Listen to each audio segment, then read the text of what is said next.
Welcome back to another video. I hate starting it off in the car, but it's just how the day's starting off today. I'm on my way to Sheffield to the Crucible because we've got a show outside of the, I think it's like the World Championship snooker tournament or something. Today I thought I'd feed you car guys on a little video today on my E350, and this video is going to be on 5 things that I hate. Well, not really hate, let's get this straight just before I start. Like, this car is sick, I don't really hate much about it, but if I had to pick 5 things that I disliked about it, these would be the things. Also, this video is going to be sort of following me along with my day as well. We're on the way to Sheffield now. I'll insert a few clips of the show in case anyone's interested, and then we'll get straight back to the 5 things that I hate about the E350. Start off with number 1. More keys. Told my plug I need some more keys. That light actually brings me to my first thing I hate, and actually this does annoy me to the point nearly that I do hate it, that the tyre run flat light or whatever it is, it's so sensitive. Like, every time I go on the motorway you give it slightly, well, you give it a bit of stick. Like, if you've been driving fairly fast for a long time, obviously the tyres are going to heat up, obviously you might lose a few PSI with the heat, but the tyre light insists on coming on. Now I can guarantee when I get out of the car I will not have a flat tyre, touch wood. But I mean, okay, 1 out of like 5 times I have had a flat tyre, but I know for instance I'm not going to have a flat tyre. I probably would have lost a few PSI, but here we go, I'm at the tyre machine and let's pump up the tyres. Music, baby. Saucy, I'm a saucy nigga. Saucy, I'm a saucy nigga. Send her to my crib, but I can't trust her with my dorkies, no. So I lost about 2 PSI in the rear tyre. So the tyre light is reset, back on the road. I think too sensitive. I don't know whether because I've put new alloys on it or I've lowered it, it's become more sensitive or something like that, but I do find that it is slightly oversensitive. Right, let's head to the Crucible now and we'll carry on this video when we get there.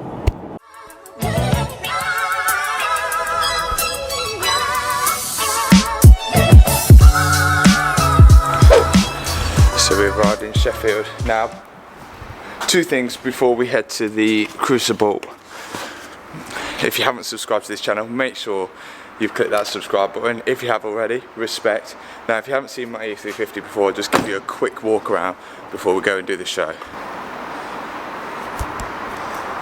So see, there it is. All white, black alloys. Shout out to the haters on the black alloys. Just a quick walk round, I'll do another one later in the video. Right, let's head to the Crucible.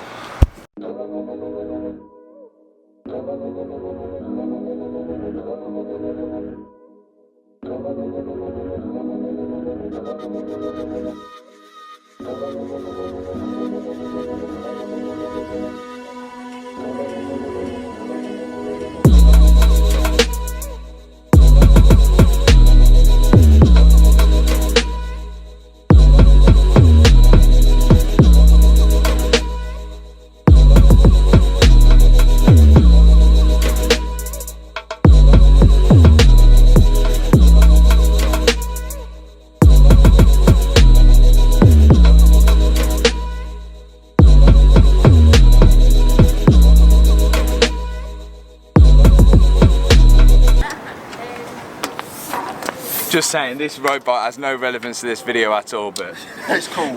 it's cool. This is my microphone voice. So guys, we're just warming up now. A few minutes until the start of today's last freestyle BMX show here outside. Okay, show finished. Hope you like the montage clips. Now, right, off to Hannah's dad's.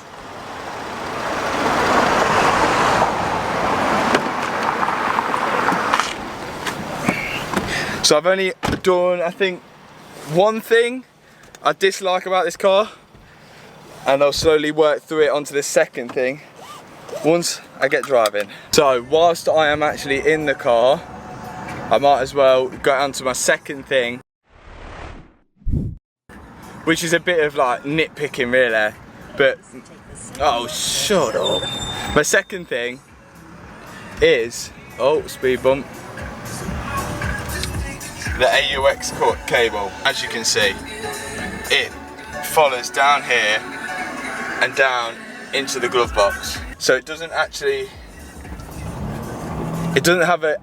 have a set manufacturer fitted AUX cable. It just has the multimedia plug-in, which is in the glove box, and then obviously I've had to plug an AUX cable down into there. It just looks messy, and you'd have thought like of a 2010 plate they would have put a AUX cable in like somewhere maybe in the storage compartment here, but it just looks messy being in there, like all them cables. That's number 2, and I'm just nitpicking here. We've got 3 more to go. So everything really on the exterior doesn't really faze me at all. Like I love the exterior. Apart from that, it's really dirty at the minute. Look at it. But no, everything on the exterior. Oh, actually, let's go to number 3. As you know, there's a boot popper. Also on the key, you can hold the key down and it opens the boot. Let me show you an example. On the button, on the key, you've got a boot opener. So let's just open this. Okay, so that's nice. You've got your hands full or whatever. You're putting it in. Now, on the new Mercedes, I know you've got a little kick thing that you can kick under the boot's closed. Now on this one, it just really frustrates me that I have to actually, like, oh, third world problems, I have to close my boot, yeah. But if my hands are still full, I put stuff in the boot, or I'm taking stuff out of the boot. Say for example, I'm taking stuff out of the boot, I feel like there should be a button that I can press to close it, but no, I have to close it. And the noise it makes is horrendous. Listen to this. It just don't sound like a Mercedes noise. So that was number 3. Number 4. Now I'm going to use the GoPro to explain this one. So basically it's the gearbox / gear changes. Okay, let me explain. Switch to GoPro. Okay, so we're now in GoPro mode. Basically, what I want to do is I'll mount this up, and you can see how slow the actual gear changes are. I will try and make it as obvious as I can, me flicking the flappy paddle, just the shifters or whatever. I can understand why they are slow, because I understand this car's sort of built for comfort, so you don't want jolty gear changes with like a dual clutch, something like the S4 has or some of the Audis have. But the Mercedes, I'd say for sort of like sporty gear changes, it is really slow. Let me demonstrate. Manual. Okay, go.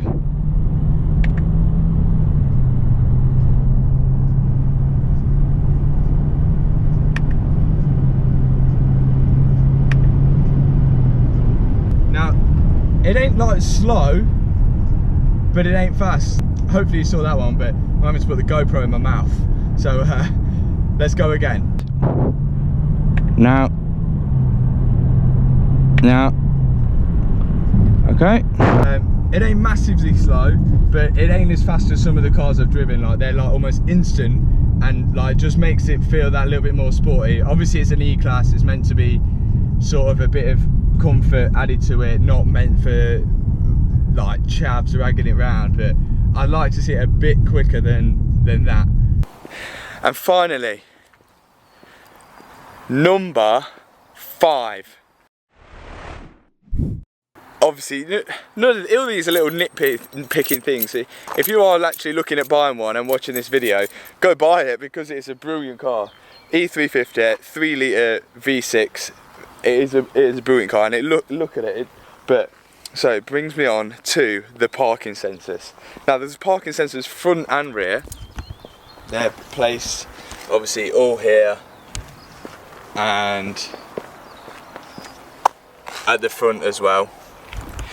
Now let me show you them. Then I will actually go forward.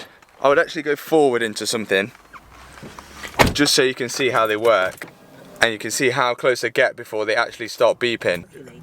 Mercedes sort of expect you to look at the little parking sensor bits which I can understand, yeah, you're meant to be looking where you're going, but I mean parking sensors, I kind of prefer the bleepy ones, and these ones don't bleep until you've actually like hit whatever you're going into. So example, there's the parking sensors on the front. They fill up the closer you get to something. So I'm gonna go into this fence. Well, not gonna go into it, but you can just see, okay, we're sort of in focus. So I'm going forward into the fence. They're filling up, they're filling up. There's no beeping involved. Right, I've got one beep. Now let me go show you how close that is. Okay. I think it should be beeping when you're a lot further away than that. Because, I mean, I'm going to be honest, I have reversed into something and I've been going back. It started beeping, and the moment it started beeping, I've already hit it. I think they need to beep a lot earlier. Maybe as those little LED lights are going in, they should be beeping each time, like beep beep beep. But they beep like literally last minute. Look, if you're going at some speed, you're going to be hitting that. Right guys, I'm going to finish the video there before my battery dies. So, I hope you enjoyed this video, I hope it's helped you out, I hope you like the BMX riding in it as well. I don't want it to be like fully car, obviously I'm a bit of BMX, bit of car. So, yeah, I hope you enjoyed this video. Make sure, if you haven't already subscribed, click that subscribe button, because it's really giving me more motivation to film videos like this. Until next week, peace out.